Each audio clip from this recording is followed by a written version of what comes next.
તો હેલો મિત્રો, આજે કમોસમી વરસાદ થયો છે એના કારણે આપણી વાડીમાં આવેલા છે સરગવા. સરગવામાં પણ મેં તમને દેખાડ્યું વિડીયોમાં કે બહુ જાજુ બધું નુકસાન છે અને છત્રી કાઢીને ઉકળી અને તમે જોઈ શકો છો આ છે આપણા સરગવા. સરગવામાં એવું છે કે જેમનો ફાલ છે, તો ફાલ એટલે કે જો આ જોઈ શકાય છે, આ એના ફૂરડા હોય એમાંથી તમે જોઈ શકો છો કે મોસ્ટ ઓફલી ફૂરડા નીચે ખરી ગયેલા છે. આ રીતે સરગવામાં પણ ફૂરડા ખરી જાય છે, ફાલ નીચે ખરી જાય છે અને કપાસમાં તો પલ્લી ગયો છે. કપાસ વીણાઈ ગયો તો પ્રોબ્લેમ નથી, બાકી કપાસ ભીનો થઈ જાય છે, એના કારણે ભાવમાં ઘટાડો થાય છે અને કપાસમાં કપાસિયા ઉગી જાય છે અને વીણવામાં તકલીફ કે વેરા આમ તેમ વેરણ શેરણ થઈ જાય છે, વીણવામાં પણ તકલીફ આવે છે. અને રહી બીજી એક ઝાર, મેં ઝારનો પણ વિડીયો હમણાં તમને દેખાડ્યો થોડાક સમય પહેલાં. પણ ઝારમાં એવું છે કે પવનના કારણે આડી પડી ગયેલી છે આમ તેમ, એટલે એ જો સરખી ઊભી નહીં થાય તો એને વાઢી લેવી પડશે અથવા એ સડી જાય. તો હવે આપણે ઘર તરફ જઈશું.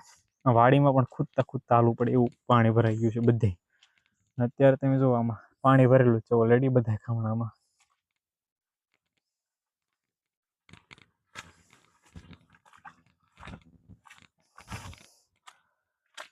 તો સ્વાગત છે આપણી ચેનલમાં.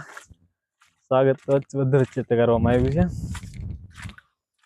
તો હું છત્રી લઈને વ્લોગ ઉતારવા જઈ રહ્યો છું, તમે જોઈ શકો છો.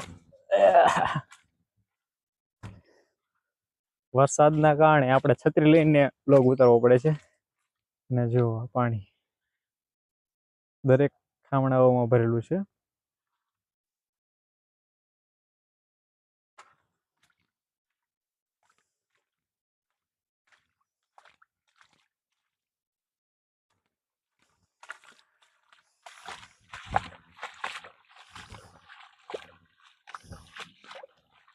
જુઓ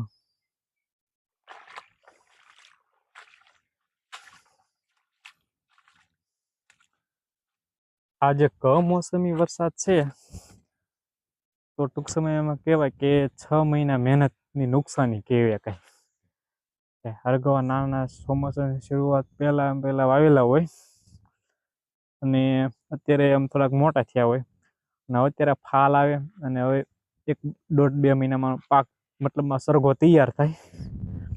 એટલે હવે તૈયાર થયાની શરૂઆતમાં આ વરસાદ આવી ગયો, એટલે મતલબ ચોમાસું જેવું થઈ ગયું કે ચોમાસું થઈ ગયું, નાના પાંદડા ખરી ગયા. ચોમાસામાં આમાં કોઈ એક પ્રકારની આવક હોય જ નહીં, 4 મહિના તો ઉછેરોમાં જ સમય નીકળી ગયો હોય અને ફરતી હવે ચોમાસામાં આવનમ જ રહેશે. હવે પાછું 15-20 દિવસ ફરી રહેશે, ફરી આમાંથી ફાલ આવશે અને ફરી પાછું 1-1.5 મહિનો પછી આની સિંગું તૈયાર થશે, એટલે સમથિંગ 1.5-2 મહિના જેવું વહી જશે, બરોબર. એટલે આ એક પ્રકારની નુકસાની કહે કે સરગવામાં પણ. અને જો આ તો એનો પણ 2-3 દિવસમાં આના પાંદડા પણ ખરી જશે, પીળા પડી જાય, પાંદડા પણ ખરી જશે. તો આના કરતાં વધારે પણ ટાઈમ લાગી શકે છે. આ જે કમોસમીના નુકસાનો. ખેતરના છેડા પર પાણી તમે જોઈ શકો છો, જે ખેતરમાંથી બહાર નીકળી રહ્યું છે.